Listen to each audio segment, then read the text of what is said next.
Em nome do Pai, e do Filho, e do Espírito Santo. Amém.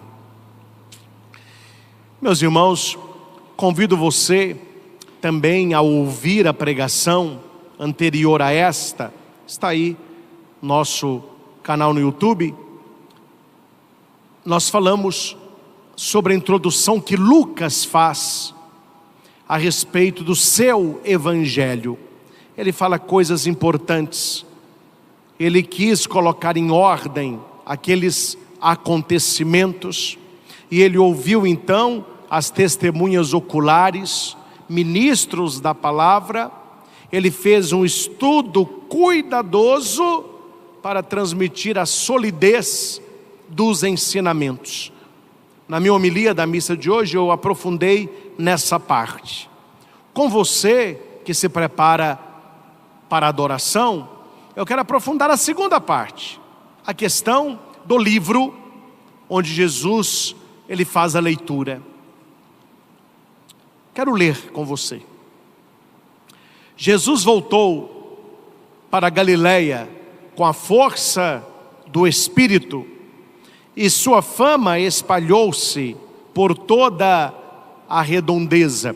Veja, meus irmãos, que esta Galileia é onde Jesus foi criado. Por isso que se fala Jesus o Galileu, né? Foi criado na cidade de Nazaré. Por isso que se fala Jesus Nazareno. E ele volta cheio do Espírito, com a força do Espírito. Quando foi que essa força foi concedida ao Senhor? No dia do seu batismo, quando o céu se abriu, o Espírito desce como pomba, e o Pai diz: este é meu Filho amado. Interessante, meus irmãos, porque no Evangelho de Lucas, Jesus começa o seu ministério na sua terra. Nos outros evangelhos não. Aqui Lucas o traz para perto da sua família, para as pessoas que o conheciam, exatamente por aquilo que aconteceria no templo.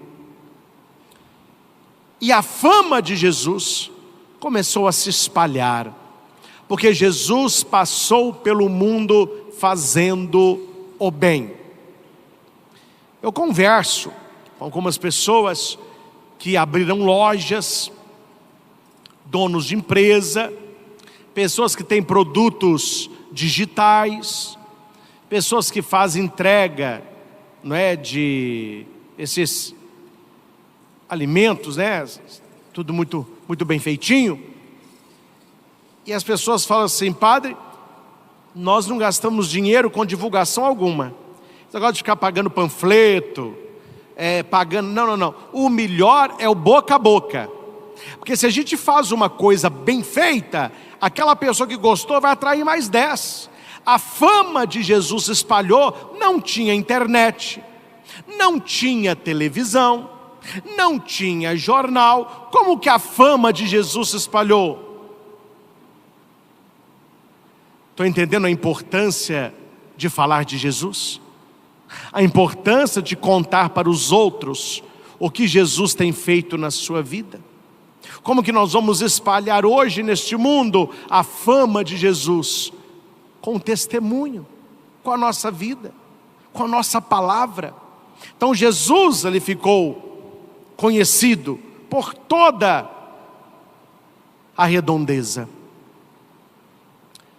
Você lembra quando José e Maria perderam o menino? Não perderam o menino, né? Jesus ficou em Jerusalém. Eles o acham aonde? Na sinagoga. Jesus continua ensinando na sinagoga. Ensine as suas crianças a gostarem de igreja, que quando eles forem adultos, eles estarão na igreja. Pode ter aquele período de crise. Vocês conhecem, né? Adolescente, jovem, faculdade. Muitos são balançados nesta época. Mas aquilo que você, pai, Aquilo que você, mãe, plantou no coração do seu filho de fé, isso vai florescer lá na frente.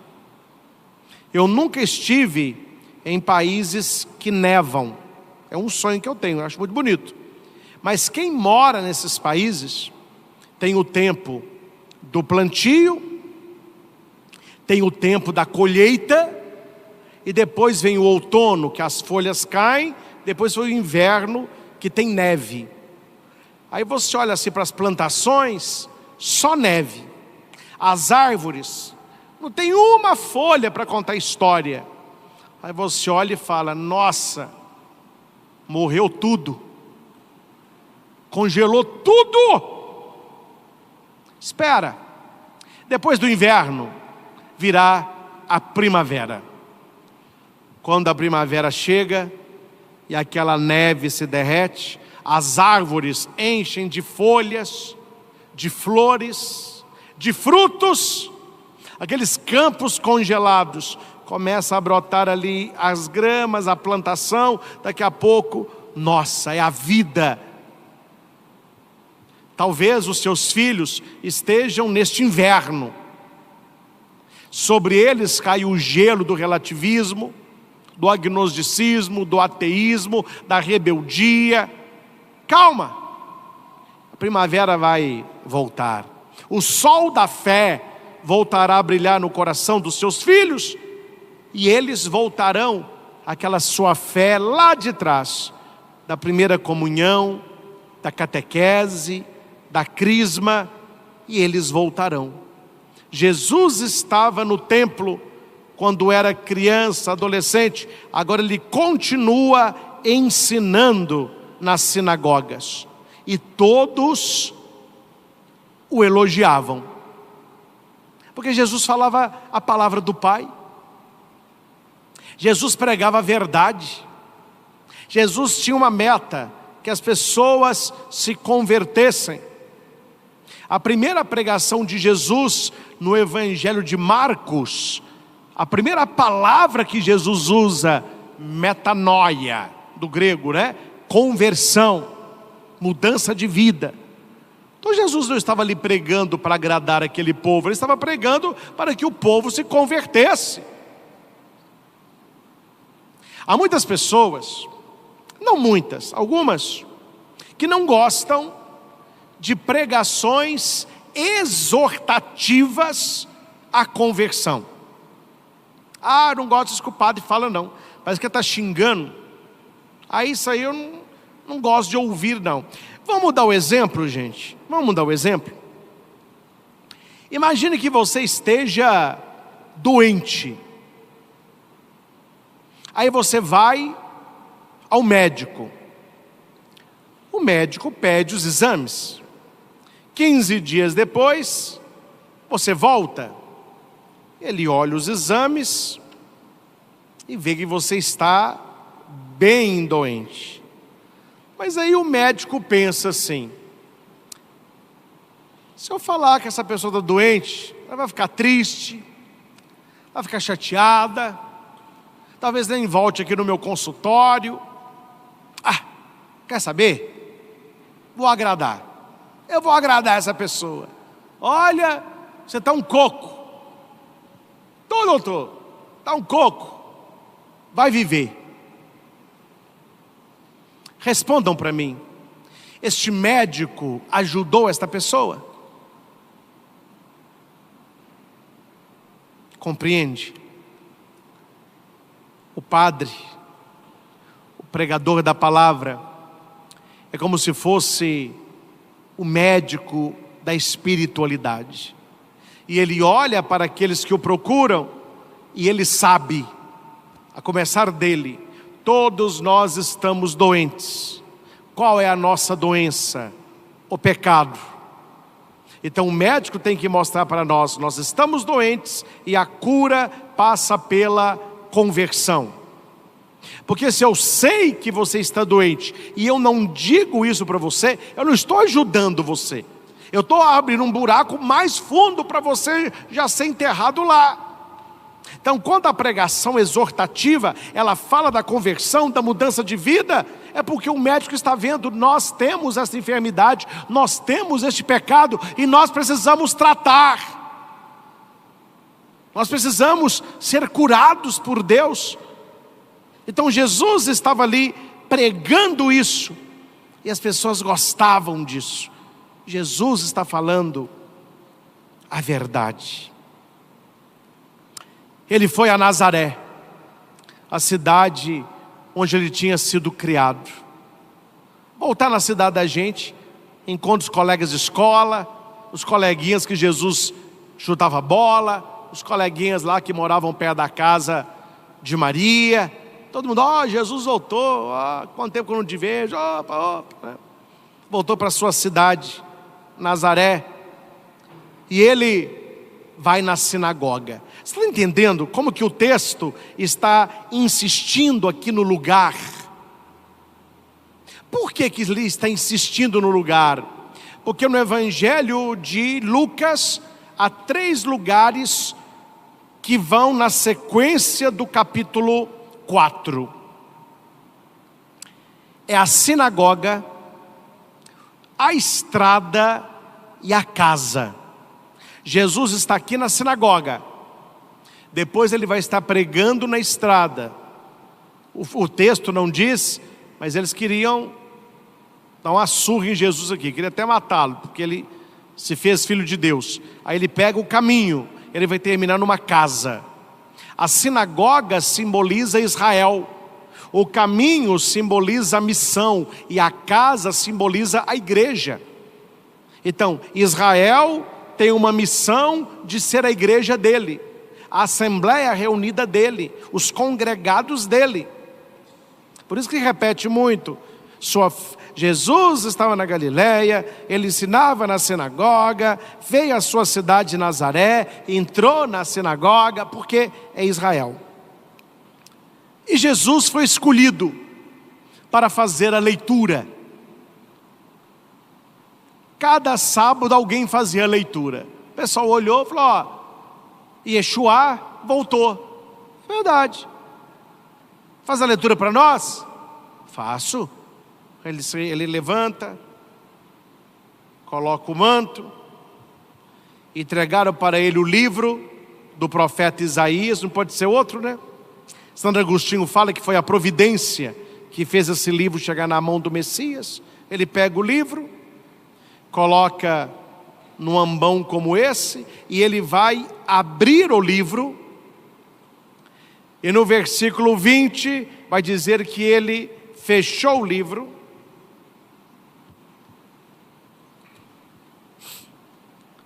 o livro da revelação de Deus. Deus quer se revelar. Jesus é aquele que abre o livro. Ele é a revelação do Pai. E quando ela acaba de ler, ele fecha o livro. Ou seja, com Jesus fechou-se o tempo da espera. Acabou. Ali está o Messias. Então ele abre e ele fecha. E Jesus leu: o Espírito do Senhor está sobre mim, porque Ele me consagrou com a unção para anunciar a boa nova aos pobres, enviou-me para proclamar a libertação dos cativos, aos cegos recuperação da vista, para libertar os oprimidos e para proclamar um ano da graça do Senhor. Todos estavam atentos. Um texto muito bonito, um texto profético, um texto que apontava para o Messias. Jesus fecha o livro, entrega-o ao ajudante.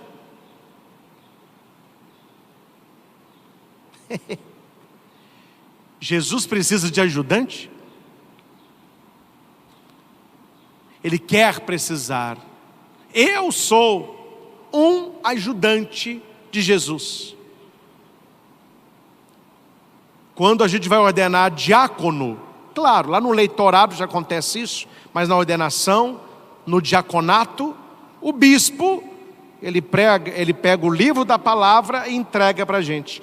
Prega essa palavra, leia, creia e vive o que você vai pregar. Eu recebi a palavra. Todos nós que estamos aqui, você que está em casa, Jesus, Ele te deu a palavra. Você é ajudante de Jesus agora. Ajudante para quê? Para pegar a palavra, para anunciar, para falar de Jesus. E é um gesto aqui muito bonito, que é o gesto de sentar-se. Jesus, quando Ele senta, Ele se torna como um rabino, alguém que vai ensinar. Aquele que ensina sentado, ele ensina com autoridade. Então Jesus senta. Todos tinham os olhos nele. Ou seja, o que ele vai falar? Aí vem Lucas. Essa palavra é muito forte no Evangelho de Lucas. O hoje. Hoje se cumpriu esta passagem da Escritura. Então essa palavra de Deus, meus irmãos, não é para ontem, é para hoje. E quando Jesus diz assim, hoje se cumpriu essa palavra da Escritura, para nós pode soar como algo normal, mas para o judeu foi um escândalo, porque Jesus estava dizendo, eu sou filho de Deus, eu sou o Messias. Claro, o Evangelho termina aqui, mas o que acontece na continuidade? Eles pegam Jesus com violência, tiram ele da sinagoga e estão levando ele para um lugar para empurrar ele lá de cima. Mas Jesus, com autoridade, passa no meio daquele povo e segue o seu caminho. A sinagoga simboliza Israel. Precisamos estar no caminho com Jesus, simbolizando a missão, e Ele quer estar na nossa casa, simbolizando a igreja. Você entende aqui essa passagem? Ele veio trazer a palavra para Israel, eles não aceitam, então Jesus faz a passagem, Ele vai pregar dentro de casa, que simboliza a sua igreja. Aí você vê que em vários textos dos evangelhos, quando Jesus está pregando, Ele não prega mais na sinagoga, Ele está pregando nas casas, que é a sua igreja. Quando a sua mãe vem chamá-lo, chama o meu filho lá dentro. Jesus, quem é minha mãe? Minha mãe é que ouve a minha palavra. Aí Maria entra para ouvir, né? Uma casa estava muito cheia, abre o teto e desce um paralítico. Ele estava numa casa. Ele foi na casa de Maria e Marta. Maria senta aos pés de Jesus para ouvir sua palavra. Jesus estava pregando para ela, casa. Jesus foi na casa de Simão e curou a febre da sua sogra, casa. Ele foi na casa de Jairo curar a sua filha. Ele estava na casa de um homem muito rico, que não lavou os pés, mas uma prostituta veio e lavou. Veja, a passagem da sinagoga para a casa. E o que simboliza a casa? A igreja. O que é a igreja? É a casa de Deus. Não podemos esquecer isso. Tratar com santidade aquilo que é santo. A casa de Deus. Esse espaço que estou aqui, o presbitério, é o coração da igreja, onde se celebra. O sacrário, que nós teremos ali, não temos ainda, a capela do Santíssimo, um lugar de oração, de silêncio. O altar, o lugar mais importante da igreja. As imagens sacras, tão bonito. Você olha, Nossa Senhora, desatadora dos nós, retrata a nossa mãe, a gente reza, não é? Temos a Sagrada Família, Frei Galvão, Jesus crucificado, maravilhoso, imagens sacras, merece a nossa devoção, o nosso respeito, o modo como a gente participa dentro da igreja, a roupa que a gente usa para ir na igreja. Por quê, gente? Porque Jesus tirou a santidade da sinagoga e trouxe para casa, e a casa simboliza a sua igreja. A igreja é gente e a igreja é templo. Santas são as pessoas, santo é o lugar no templo. Então a gente não pode comportar dentro da igreja como a gente se comporta num shopping, no local do seu trabalho, lá na sua faculdade. Não, quando a gente entra dentro da igreja, é um lugar de culto, é um lugar de adoração. Não vou falar o nome da igreja não, né? Minha língua coça, ó. Dá uma coçadinha. Eu era seminarista, fui numa igreja para rezar. Tinha duas mulheres na minha frente vendendo natura, uma para outra. Não sei quem que estava vendendo, quem estava comprando. Não sei que estava, ai que cheiro, que cheiro. Aí eu falei, mas não é possível, gente. Pessoa na igreja para vender natura. Aí levantou uma, chegou outra, aí eu escutei o motivo. Qual era o motivo? Ela falou para a outra assim, ah, aqui é tão fresquinho. Não precisa nem comentar, né, meus irmãos? Hoje se cumpriu a passagem da Escritura. Jesus é a Shekinah de Deus. Jesus é a tenda de Deus. A igreja é o corpo místico de nosso Senhor. E nós somos enxertados nele no dia do nosso batismo, para que essa palavra se cumpra também na nossa vida. Nós vamos para a adoração, e eu quero convidar você. Vamos viver o hoje de Deus. Vamos viver o hoje de Deus. Jesus é o hoje de Deus na nossa vida. Lucas, quando escreve, hoje se cumpriu esta palavra, é porque acontece no aqui e no agora. Nós que estamos em casa, você, nós que estamos aqui, a igreja, a casa de Deus, você que está na sua casa, o hoje de Deus é o agora.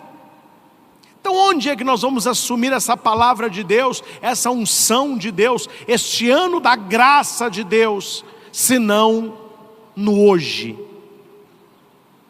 Cuidado, vamos rezar sobre isso também, né? O ontem e o amanhã tem muito problema. O ontem, ele traz tristeza, ele traz vergonha, ele traz remorso, ele traz depressão, doenças do ontem. Mas existem as doenças do amanhã também. Ansiedade, preocupação, medo. Então, quando Deus fala assim, não é ontem e não é amanhã, hoje. Deixa Deus fazer na sua vida hoje. Seja uma pessoa mais feliz hoje. Receba a bênção de Deus hoje. Deus quer fazer algo grande no hoje, na nossa vida.